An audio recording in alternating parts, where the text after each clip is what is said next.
5 joueurs de Ligue 1 qui ont le niveau pour évoluer au Paris Saint-Germain, c'est la vidéo du jour. Les amis, bienvenue sur Paris Central et aujourd'hui, nos chroniqueurs que sont Hugo et Soura ont concocté respectivement des listes de 5 joueurs qui évoluent dans le championnat de France et qui ont, selon eux, le niveau pour évoluer dans le club de la capitale.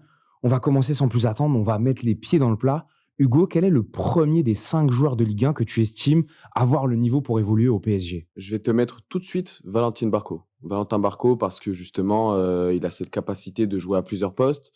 La saison qu'il réalise actuellement avec le RC Strasbourg, c'est franchement du très, très haut niveau. Bon, il y a ce lien entre Strasbourg et Chelsea qui fait que ça va peut-être être compliqué d'obtenir un joueur comme Valentin Barco, en tout cas dans ce club-là, au Paris Saint-Germain. Mais ce qui est sûr, c'est que dans les qualités qu'il montre sur le terrain, il peut jouer milieu de terrain, il peut jouer latéral gauche et on sait qu'au Paris Saint-Germain, c'est extrêmement demandé, un joueur polyvalent. Par exemple, sur le côté droit, on a Warren Zaïre-Emery qui peut jouer au milieu de terrain, mais qui peut aussi jouer en tant que latéral. Là, on le voit avec la blessure d'Hakimi.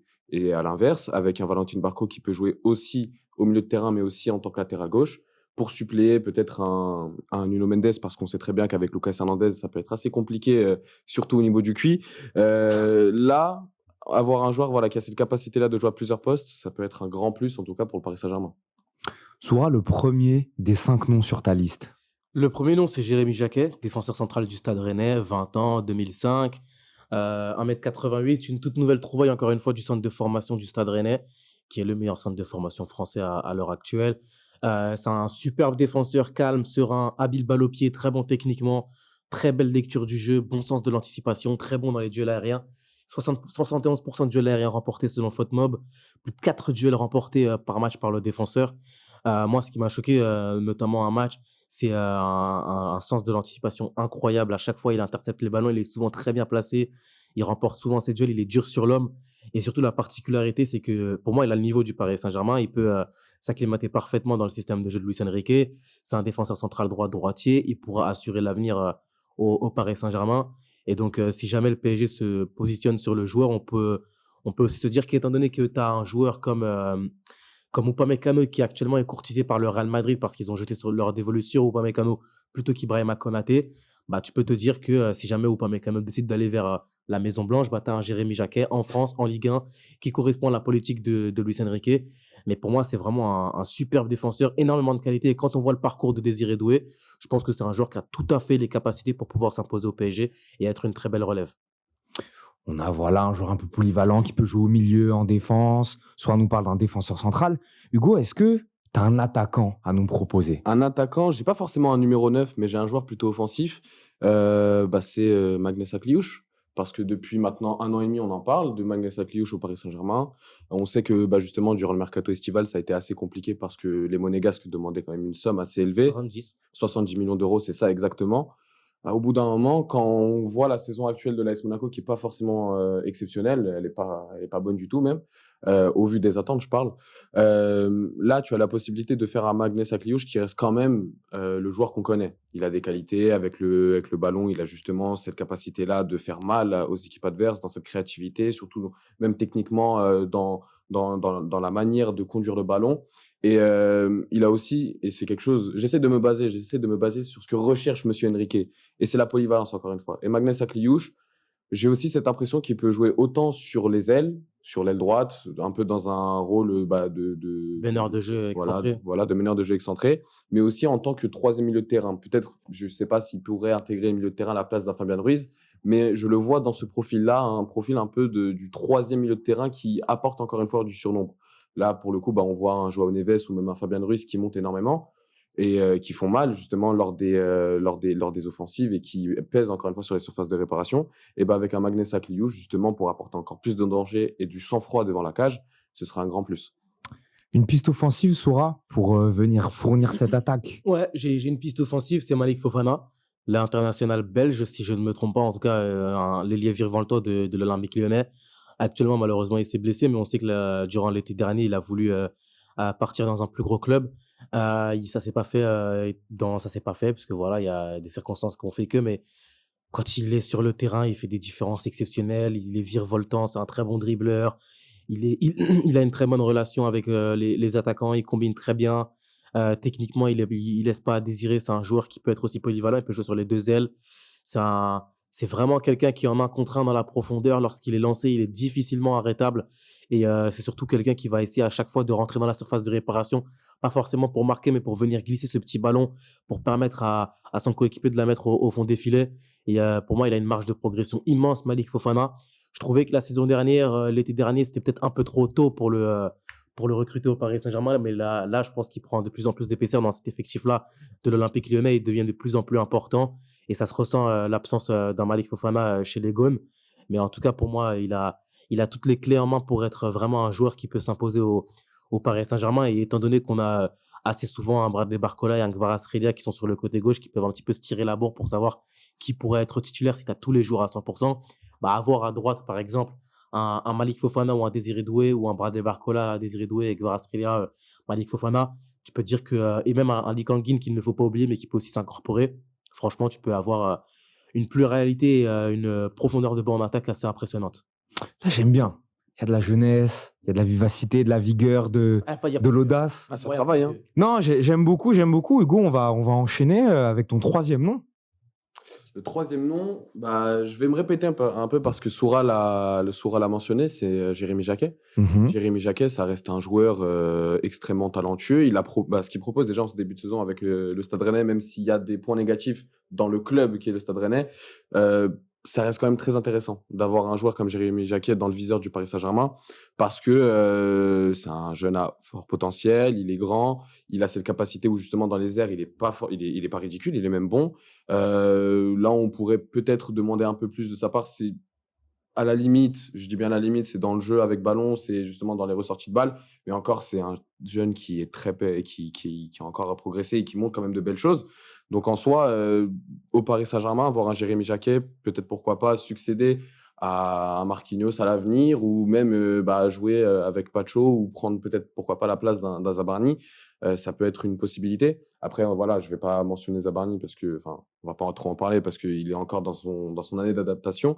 Mais avoir un joueur qui peut faire concurrence justement à Zabarni à l'avenir, ça peut être très intéressant, ça c'est sûr. Soura, ton troisième nom, t'as dit qu'il n'y aurait pas de vieux. Ah non. Donc là, on veut de la pépite, on veut du crack. Bah justement, Ayoub Boadi, tout simplement. On présente Forcément. la pépite lilloise.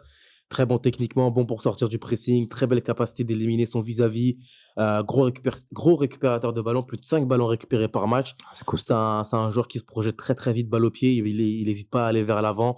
Il est jeune, c'est un 2007 et tu sens que tu as l'impression que lorsqu'il joue, il en a 25, que ça fait 8 ans qu'il est professionnel, que maintenant la pression pour lui, ça coule de source. Tu ressens pas cette pression lorsqu'il joue. Et pour moi, c'est le futur au poste de numéro 6 dans le football mondial. Et la particularité, encore aujourd'hui, il n'a toujours pas prolongé, tout simplement. Il n'a pas prolongé avec le LOSC. Il est sous contrat jusqu'en 2027. Donc, pour moi, il faut impérativement faire d'Ayoub Boadi une priorité. Pour moi, il a totalement le niveau pour devenir un élément très important du Paris Saint-Germain au milieu de terrain. Certes, on a 3 milieux de terrain qui sont installés, que sont Vitinha, João Neves et Fabian Ruiz. Mais quand on a un Warren Zaïre-Emery qui est intéressant, qui revient à un très bon niveau, et que tu ajoutes à cela un Ayoub Boadi qui peut vraiment titiller un petit peu ce milieu de terrain-là qui est d'une grande qualité, c'est toujours important, c'est toujours impressionnant. Et il a de la fraîcheur. Et surtout, pour moi, c'est un grand milieu de terrain aussi, 1m86, 87, un peu comme Fabian Ruiz. Donc pour moi, il a toutes les qualités pour pouvoir devenir un futur grand à ce poste. Tu l'avais aussi dans ta liste, Ayoub Boadi? Si, je l'avais aussi. Il me l'a pris, Vas-y, là, vas-y. Non, mais vas-y, complète si tu Non, veux mais ajouter mais oui, non, rapidement. pour parler d'Ayoub Boadi, je pense que Soura l'a bien résumé. C'est un joueur qui a énormément de qualité, qui a un grand potentiel. On le voit, que ce soit en Ligue Europa cette saison ou même l'année dernière en Ligue des Champions. On voit les qualités de ce joueur-là. Et comme l'a dit encore une fois Soura, en tant que numéro 6, ça va être un joueur qui va faire énormément de bien au club qu'il aura, parce que je pense qu'il va quitter le LOSC peut-être avant son contrat ou même à la rupture de son contrat. Et aussi pour la sélection nationale pour laquelle il va jouer. Enfin, pour la sélection à laquelle il va jouer. Donc, ce qui est sûr, c'est qu'avec Ayoub Boadi, de ce qu'il représente et de ce qu'il montre, pourquoi pas venir, je dis pas prendre la place de Vitinha, c'est très compliqué, mais en tout cas succéder ou suppléer S'imposer Vitinha, comme une autre option voilà, crédible, comme une en autre tout cas. option, et être capable justement de faire du bien à ce milieu de terrain du Paris Saint-Germain qui est à un niveau exceptionnel depuis maintenant plus d'1 an. Je pense que c'est une piste plus que valable. Ouais. Tu m'as donné 4 pistes, Soura. Je vais te lancer sur la 4e, du coup. On repart à Strasbourg Diego Hmm. Moreira, latéral gauche international belge, joueur qui pourrait parfaitement s'acclimater au PSG, un profil similaire à celui de Nuno Mendes. Hmm. Il se projette très vite vers l'avant, il peut marquer, il peut faire marquer, notamment la magnifique action qu'il avait fait avec, pour face au Paris Saint-Germain dans la combinaison. Mm. Il s'est combiné avec ses coéquipiers dans les petits espaces, lorsqu'il y a de l'espace. Et ce qui est intéressant chez Diego Moreira, c'est qu'il n'est pas seulement un latéral gauche. Par exemple, le dernier match face à Crystal Palace, où Strasbourg a gagné 2-1, il était ailier droit. À ce poste-là, il évoluait au poste d'ailier droit, tandis qu'il y avait Valentin Barco, comme avait cité Hugo, et qui lui, il était latéral gauche. Et ce qui fait qu'il peut jouer plus haut, il a la capacité de se muer en ailier droit, ailier gauche même. Il a même par moment joué dans l'axe en tant que numéro 10, ce qui rend l'utilisation encore plus propice pour un Luis Enrique. Et c'est vrai qu'on parle souvent, et c'est important d'en parler, hein, c'est comme avec le Real Madrid, avec d'autres joueurs, le lien entre Bluco, la multipropriété avec Chelsea et Strasbourg, qui fait que ça peut rendre un peu plus compliqué la tâche. Mais étant donné que tu as déjà un Marco Correa, que tu as déjà un Estevao, un Cole Palmer, un Baino Gittens, un Pedro Neto, que Giovanni Quenda va arriver la Va saison arriver, prochaine, ouais. qu'il y a Kendry Paez qui est déjà en prêt à Strasbourg, ça peut donner un petit peu des idées à Diego Moreira d'aller voir ailleurs. Et pour moi, c'est vraiment un joueur qui est très intéressant. Et surtout quand on voit ce que propose Lucas Hernandez lorsqu'il est capable de dégoupiller. Vraiment un Oui, bon parce que c'est joueur, pas hein. la première fois C'est pas la qu'il le première fait. fois, il avait fait la Coupe du monde des clubs. Il était vraiment très bien revenu de sa blessure, mais bon, tu vois qu'il peut péter un plomb très rapidement alors que la situation, on va dire, est favorable au Paris Saint-Germain. Je me dis pourquoi pas rajeunir ce poste-là avec un Diego Moreira. Oui, c'est ça. Surtout qu'avec les joueurs que vous citez, là, on en prend pour plusieurs saisons. Il y a une vraie garantie Bien sûr. sur le long terme. Hugo, je vais te laisser nous donner le dernier nom de cette liste de joueurs qui, selon toi, ont le niveau pour le Paris Saint-Germain. Ouais, bah, c'est important de dire qu'il a le niveau pour, parce que justement, bah, je vais le dire, hein, c'est Geronimo Rulli, le Waouh! gardien de l'Olympique de Marseille. Alors, pour être très honnête, c'est pas un joueur que le PSG doit recruter. Loin Oui, de et là, puis parce même, on que le voit pas voilà, on le voit pas au de Paris par le Saint-Germain parce contexte. que voilà. Mais ce qu'il faut comprendre, c'est qu'actuellement, tu t'es séparé du meilleur gardien du monde, qui est Gianluigi Gianluigi Donnarumma. Et Donnarumma. si c'est pas le meilleur, il est deuxième. Donc il y a Il est tout dans la à- voilà, conversation, en il tout est dans cas. cette conversation en tout cas.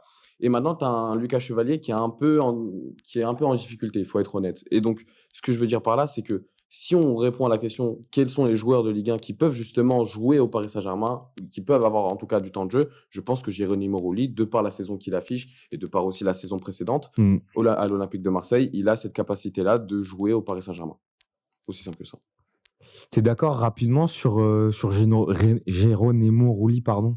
Je suis pas sûr. Je sais pas trop par rapport à Geronimo Rulli, j'avouerai.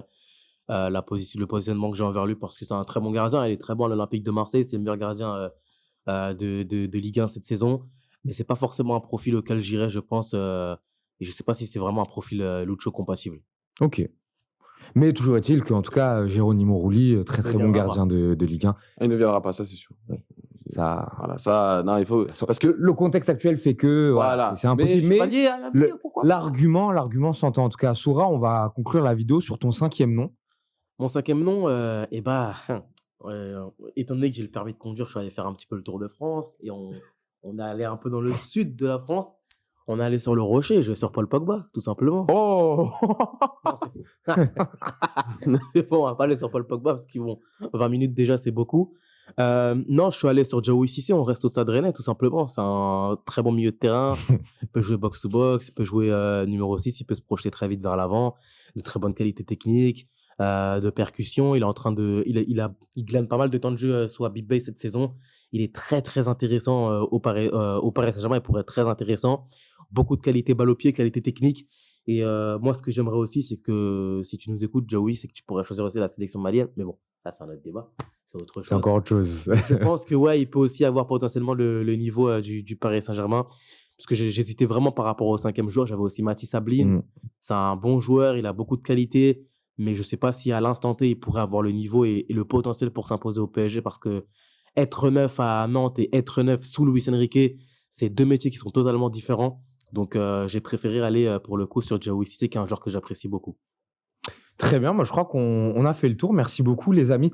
Dans les commentaires, évidemment, n'hésitez pas à réagir sur les propositions de nos chroniqueurs et à donner aussi des suggestions, voilà, sur des noms qu'on aurait pu mettre. Likez, partagez, abonnez-vous. Et d'ici là, gardez la pêche. Ici c'est... Paris.